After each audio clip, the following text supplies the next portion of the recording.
Welcome back to the channel, viewers. You think you know everything? Think again. This is your host, Kyle Becker. Well, I'm sure you've been following the case of Irina Zarutska, a Charlotte woman who was savagely murdered on a train. And it has stoked national outrage. There have been announcements from the Trump Department of Justice. There has been reaction from Republicans in the state. And a dirty secret has come out from the magistrate who presided over releasing the violent criminal who ultimately is believed to have taken Zarutska's life. And it is absolutely shocking to the conscience, and you're not going to believe this, but it's true. Before we get into this story, please like, share, and comment at Explain America. Join us. We appreciate your support for common sense journalism. Now, Irina Zarutska was a Ukrainian refugee who was coming home from work. She was working in a pizza restaurant. She had come to the United States with her mother, and she was minding her own business on a train. And as we reported earlier, this 14-time repeat offender came up behind her with a pocket knife and appears on video to have stabbed her in the throat repeatedly, dropped the knife, and then fled the murder scene. Now, one of the most stunning things to come out of this surveillance video, which we're not going to show all of it here, it's too graphic, is that the bystanders on the train, they didn't even move to help her for nearly 2 minutes. And that is unconscionable to many of us. And that is unconscionable to many of us. We don't understand how you can lack the humanity to want to help someone in her position, and she never made it home that day.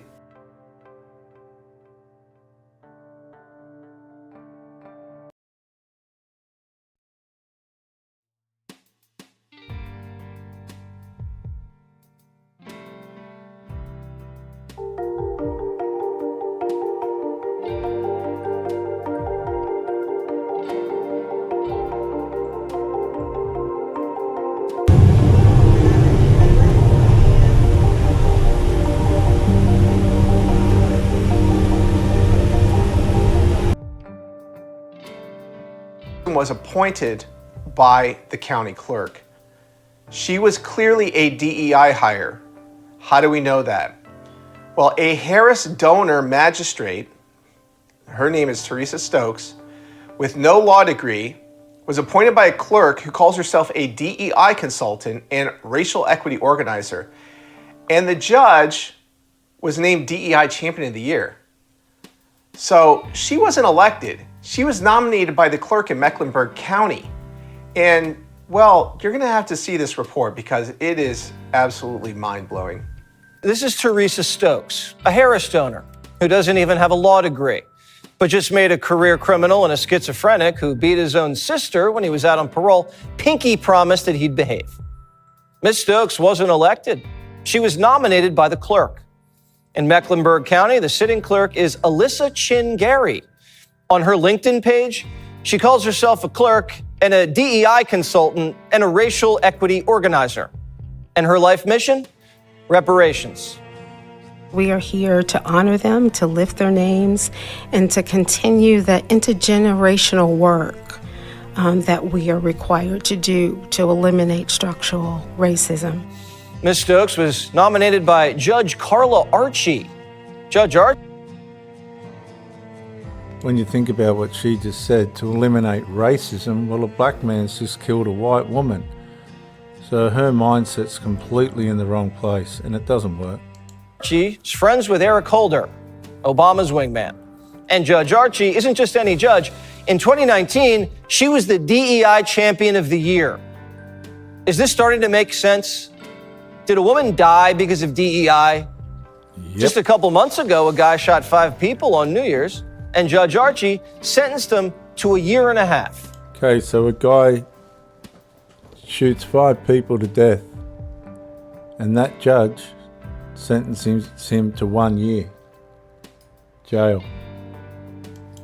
For shooting 5 people, 1.5 years. Year and a half. This is a DEI court, and they have blood on their hands. And if the people in robes are on the same side as the bad guys, that's suicide. Are you okay with the country committing judicial suicide? I'm not. DEI died when Kamala lost. It's illegal. And releasing felons with dozens of arrests for social justice is a crime against the country. They've set up these dangerous DEI courts in cities nationwide, catching and releasing criminals to prey on innocent people. These courts need to be systematically dismantled, and that needs to happen immediately. Now, Republican congressmen in the state are demanding the immediate removal of Teresa Stokes. Again, she was not elected, and she was the judge who allowed Irina Zarutska's violent attacker walk free after 14 violent arrests. Now, a little bit more information about Ms. Stokes. Apparently, she was a director of an organization, Second Chance organization, and there are Soros fingerprints all over this story. And I'm not throwing that name around as a boogeyman. In fact, there are receipts that show $3.3 million went from a Soros-funded NGO, which is large in its own right, don't get me wrong, the MacArthur Foundation, to Mecklenburg County in initiatives to get soft on crime prosecutors. And it looks like mission accomplished for George Soros and their NGO pals. I mean, this is the ultimate inevitable results of their activism to release, again, 14 times. This guy was a violent offender. And forget 3 times you're out, 3 strikes you're out. This was 14 strikes and you're still not out. And, you know, whether or not this person had mental illness, you could see that about any killer, that they have mental illness of some kind. This is a rhetorical game that's being played out on the broadcast news and in the cable news right now. But this heinous criminal, this savage, this thug, and I reserve that for any individual who commits such atrocities, seemed to have known exactly what he was doing. He said, I got that white girl. That seems to prove racial animus to me right there. And also dropped the knife and fled the scene. So that appears to prove mens rea, which is he knew what he did was wrong and that there would be consequences for his actions. So he may have mental health issues in this case, but he showed enough capacity to snuff out the life of a beautiful young woman.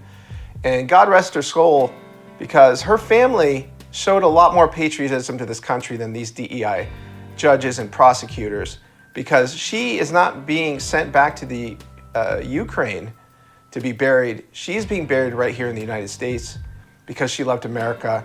She's one of us, and we need to protect people like Irina, no matter where they come from in this country, from being targeted and murdered by heinous criminals.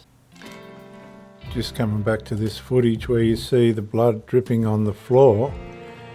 He stabbed the girl with such force. I know this because I was a slaughterman at the abattoirs for 4 to 5 years. He stabbed her with such force, his hand slid across the blade of the knife. I can tell you that's for a fact. He's hit her with so much force that his hand has slid across the blade of the knife that he was using. That's his blood dripping on the floor. Yeah. The most ridiculous political ideas I think I have ever heard of, and that is being supported, it seems, by senior Victorian police. Now, this idea involves machetes, those long single-bladed weapons of choice by out-of-control teenage crime gangs, where they are not only used to terrify people woken in the dead of night by home invaders, threatening them and stealing their cars and phones, also they use them all around the country on their own gang members. Now, this is 2025, right across Melbourne, and increasingly into what is seen as wealthy regional centres in places like the southeastern suburbs of Melbourne and beyond. So bad is this. This is Australia, by the way, not apartheid South Africa or South Sudan, but Melbourne. So bad that this carrying of machetes has become something that the Labor government, after years of living in denial about teenage crime gangs, have suddenly decided they need to do something about it. Parliament a few weeks back banned the sale of machetes in hardware stores, putting the onus on the shopkeepers to take them off the shelves. Only problem with that was anyone who didn't have one already and needed a new one, well, they simply went online and bought one and had it home delivered probably within a day. Now, the very smart state government, after introducing their useless sale ban, decided theft would, from September, make it illegal to carry such a weapon. Now, why you would legally be able to wander around the suburbs at night with a long-bladed weapon is beyond me. But no, it would become illegal to do that from September, so 4 weeks away. Now, why the delay? No one, including police, could quite work that out. But in 4 weeks' time, that's from tomorrow, 4 weeks tomorrow, this will become law. Do I think it'll stop 13 and 14-year-olds, many from dysfunctional families or in out-of-home care, from doing exactly that? No, I don't. But today, one of the ridiculously stupid ideas I think I've ever heard of was endorsed by one of the state's top police officers, a bloke by the name of Brett Curran. Now, I believe Brett Curran is a fine police officer, and he's probably doing the bidding of even more senior police who are doing the bidding of their delusional political masters. Brett Curran was wheeled out to announce that from September 1, outside dozens of suburban and country police stations, there would be machete bins. I'm not making this up. Machete bins for machete owners who don't use them for cutting bamboo, but to try and cut people's arms off to hand them in. That's what you do. You go to the machete bin. The police officer said these bins provide an opportunity for families who might be concerned about their kids and machetes and knives, bring them down to the centre and put them in the bins. Well, there you go. A nice family outing to dispose of a weapon you might have used the night before to attack a rival gang member or terrorise an innocent member of the public. You can hold hands with mum and dad, walk down to the police station and hand it in. I mean, seriously? Curran then had a coming to Jesus moment when he conceded the weapons weren't simply going to disappear and that criminals would probably find new weapons, including, and he gives a tip here, those readily available in your kitchen. He means knives. Now, I know a few operational police. No. If they were watching this nonsense today, it would probably hasten their decision to quit the police force. Then up popped Premier Jacinta Allen with typical lack of understanding of the real world, saying the bins would give parents the chance to strip the dangerous knives from their troublemaking teenagers. She went on, as a parent, this is her speaking, I know kids can be challenging from time to time when they've got something they want to do. And here's the Premier. These knives are dangerous weapons. They have no place on our streets anywhere, and that is why I will introduce as many laws to get these dangerous knives off the streets, which is why I'm announcing today that effective immediately we'll be bringing in place a ban on the sale of machetes here in Victoria, and this ban will be in place from midday on Wednesday. Under consumer powers, using these powers, Victoria will be banning machetes from being sold anywhere in the state. Amnesty on the possession of machetes commences from the 1st of September. This ban will run from midday on Wednesday up until the 1st of September.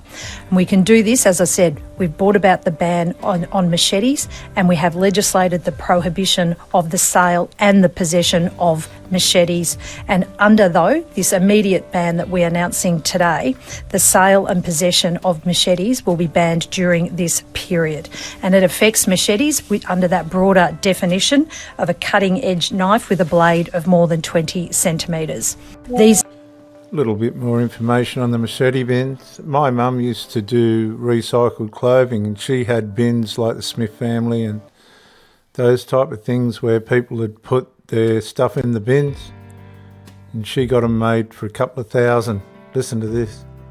$325,000 a pop. You could buy a Ferrari with that. The government proposes that a youth offender on their way to an aggravated burglary will think to themselves, hold up a minute, maybe what I'll do is I'll pull up to that cop shop that's under lights. I'll pull up to that cop shop that is got CCTV, and I will go and just dispose of my machete. That's illegal, so that they all know who I am. Get real, acting speaker. That is just simply absurd. $13 million for 40 bins. If you do the maths on that, acting speaker, that is $325,000 spent per bin. These bins that look like charity bins at an op shop. So that is their priorities, to cut $15 million from the budget for policing, but instead spend $13 million of taxpayers' money on 40 bins at what? I don't know, $325,000 a pop. You could buy a Ferrari with that. I wonder who got that money. From the 1st of September, when the ban on machetes takes place, we are rolling out through Victoria Police at 24/7 police stations the safe disposal bins. These will be at locations right across the state. They'll be locations where people can come and lawfully dispose of any machete that they may already have at one of these bins safely and securely. And we've done this because we want to get these knives off the streets, because these knives destroy lives. Good news, Victoria. The machete disposal bins are now here. That's right, $13 million of your money. Yes, your money, yeah, everyone's money. Here's a bin. Warning, you are now under arrest. I didn't read the machete part. My bad. And this is just the beginning. By 2030, we aim to have every knife, every sharp object, every heavy item that could possibly be used as a weapon, even in self-defense, banned. Oh my God, yay. I feel so safe. And I can't wait for those digital IDs too. Jacinta Allen is the head of a criminal organisation that is ripping off Victorians, ripping off Australians. This needs to be investigated. This is disgusting. Australia, we are being treated as if we're idiots. It doesn't cost $325,000 to make a 1 metre high metal bin, for crying out loud. That's just my opinion. Jacinta Allen needs to be investigated, her and her government. She is the head of a criminal organisation. This is criminal. That's my opinion. The Great Machete Bin Mystery. This whole mystery has captivated Melbourne, and millions of people now are invested in this mystery. And I'd like to thank all the people that have contacted my office. I'd like to thank all of the people that have contacted my office and the millions of people that have been watching this mystery unfold. So what do we know so far? We know... Order, please. Order, please. Please. I think all sides of the chamber, come on. Mr. Limerick. Thank you, President. Yes, so millions of people are invested in this mystery. What do we know about the mystery so far? Well, we know that the government said that there's a $13 million budget, and we know that the government said that there's about 40 machete bins being installed. But the reason that people are interested in this mystery is not because of the machete bins. It's not even because of the $13 million, I don't think. It's because it's emblematic of the needless secrecy that this government always engages in. Now, some of the things that we've uncovered here that we think we have good evidence of, well, firstly, we know that the bins were actually only about $2,400 each, $2,800 including delivery probably, which is far cheaper. Tammy, those bins with Tammy, they're $2,400 each, and they're worth $325,000. This is coming Somebody's got a government contract. This is coming from the Victorian government. And they've rorted it. It's so bad. And the retail price, I actually got a quote for a machete bin, and it's about $4,000 from a reputable manufacturer. $4,000 at the most. Cheaper. So, yes, they're cheaper. The other thing that we've uncovered is very good evidence that at least some of them were made in a Mount Gambier prison in South Australia. And I look forward to the government. Maybe they can clear this up for us, whether that's actually true. We also have evidence that some of them at least were potentially made in Ravenhall as well. Maybe the government can clear that up. Maybe the invoices will clear that up. Point of order, President. Mr. Limerick got a point of order. Yeah, can I please just finish my speech? Yeah. That would be... Please let Ms Limbrick finish in silence. Thank you, Ms Limbrick. Thank you, President. I appreciate that.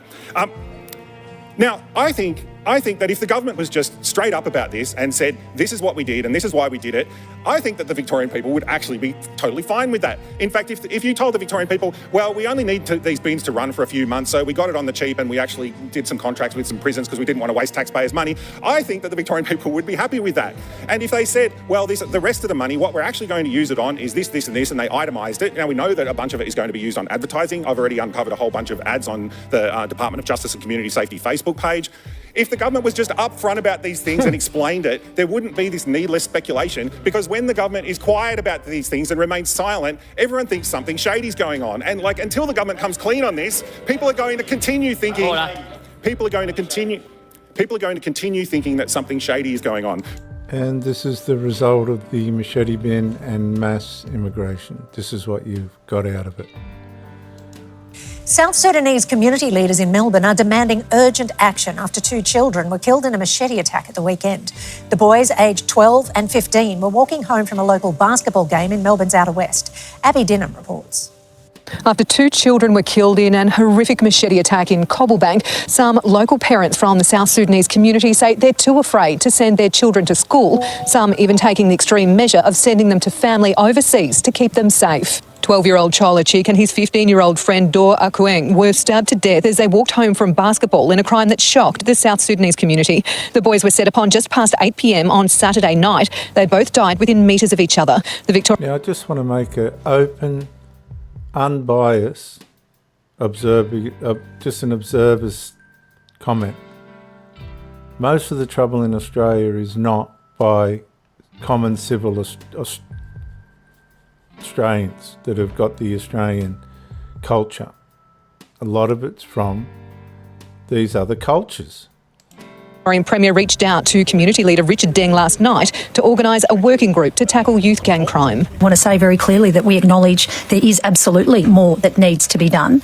And can I at the outset also again reiterate my heartbreak for the families who are grieving the loss of their 2 beautiful young boys who have been murdered in this senseless act of violence. It's shocking. It's a shocking act of violence. Mr Deng says the children in the community have been intimidated into silence, and their parents are so scared many feel it's safer to send them to family in South Sudan than to stay in Melbourne. The community. Okay, so it's gotten so bad, this is what they're saying, it's gotten so bad that they'd feel safer in a third world country than what they would in Australia. They want to go back to their third world country. That's how bad Australia's got. The machete bins haven't worked, by the way. It is in fear right now, and this got to stop. This got to stop. It has been ongoing for a long, long time, but when will it end? The fact of the matter is, it's not going to stop.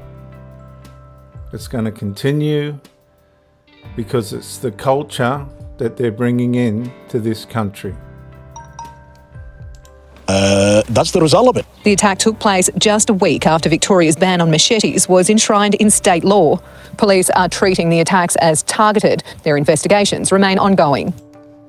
Police are facing mounting criticism over their response to rising youth crime after the fatal stabbing of 2 teenage boys in Melbourne. The 12-year-old and 15-year-old boys were ambushed and killed while walking home from a basketball game in Cobblebank. I'm talking in front of camera right now, on behalf of my community. This is happening to us. We bear it in these 2 weeks.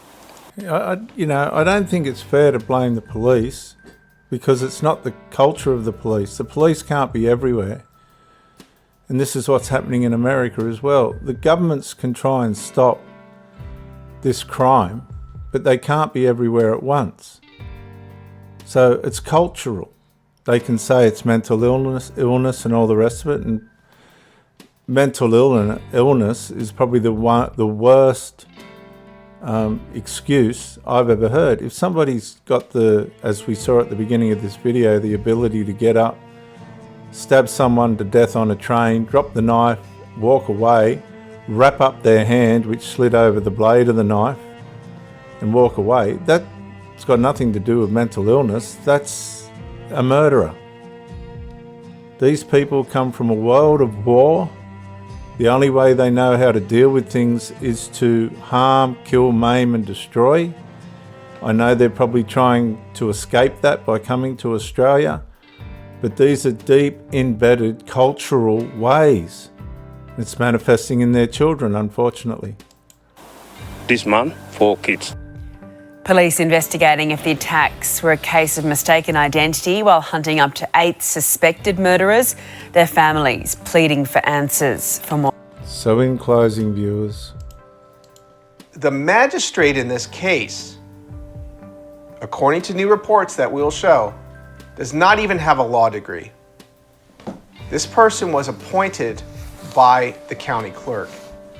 She was clearly a DEI hire. How do we know that? Well, a Harris donor magistrate, her name is Teresa Stokes, with no law degree, was appointed by a clerk who calls herself a DEI consultant and racial equity organizer.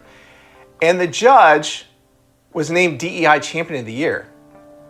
So she wasn't elected. She was nominated by the clerk in Mecklenburg County. And, well, you're gonna have to see this report because it is absolutely mind-blowing. This is Teresa Stokes, a Harris donor who doesn't even have a law degree, but just made a career criminal and a schizophrenic who beat his own sister when he was out on parole. Pinky promised that he'd behave. Ms. Stokes wasn't elected. She was nominated by the clerk. In Mecklenburg County, the sitting clerk is Alyssa Chin Gary. On her LinkedIn page, she calls herself a clerk and a DEI consultant and a racial equity organizer. And her life mission? Reparations. We are here to honor them, to lift their names, and to continue that intergenerational work that we are required to do to eliminate structural racism. Ms. Stokes was nominated by Judge Carla Archie. Judge Archie is friends with Eric Holder, Obama's wingman. And Judge Archie isn't just any judge. In 2019, she was the DEI Champion of the Year. Is this starting to make sense? Did a woman die because of DEI? And on that note, viewers, bye for now.